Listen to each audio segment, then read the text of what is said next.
C'est la semaine nationale des chiens d'aveugles et quand on croise des malvoyants dans la rue, on le comprend immédiatement. Plus qu'un animal, c'est un compagnon essentiel, un guide pour quelques années de vie. Alors comment ces partenaires-là se rencontrent-ils? Vous allez le voir, rien n'est fait au hasard ou sur un coup de tête. Le reportage est signé Florence Bouquilla et Anaëlle Blanchard. Vous amenez vers Très bien. Peut-être votre futur chien. Le futur chien de Cindy, qui est non-voyante. Alors, je vous présente le premier border collie qui s'appelle Gap. Bonjour Gap. Et alors, est-ce que vous pouvez me le présenter au niveau des couleurs, au niveau... Bon, voilà.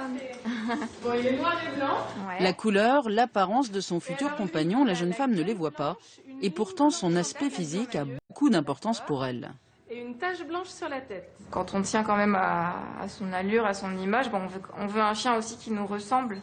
Je me verrais pas du tout, par exemple, avec un gros chien très mastoc, très... ça me ressemblerait pas trop. J'aime les chiens peau de glu. Pour qui le mettre, on voit qu'il est important, quoi.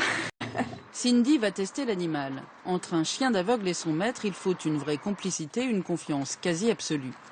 Si le résultat est positif, Gap lui sera confié. Sinon, elle repartira seule. Ok, allez. Vous savez le mettre, je vous laisse faire. Première étape, la rue, dangereuse. Le passage piéton et les obstacles, comme le trottoir.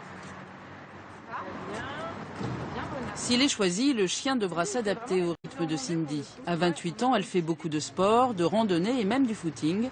Jusque-là, l'animal lui fait plutôt bonne impression. Il est un rythme sympa, un petit peu de traction dans le harnais qui est assez sécurisant, je trouve. Assez concluant. C'était sympa, le rythme concordait. Dernière manche décisive, les exercices sans laisse. Le chien doit obéir à cette nouvelle voie. Voilà. Gap ta place. Allez, va ta place. Allez, bonhomme. L'alchimie est réussie. Bah, c'est mes yeux à quatre pattes. C'est un ami. Je sais pas, c'est une partie de moi, vraiment. C'est un peu le prolongement de moi.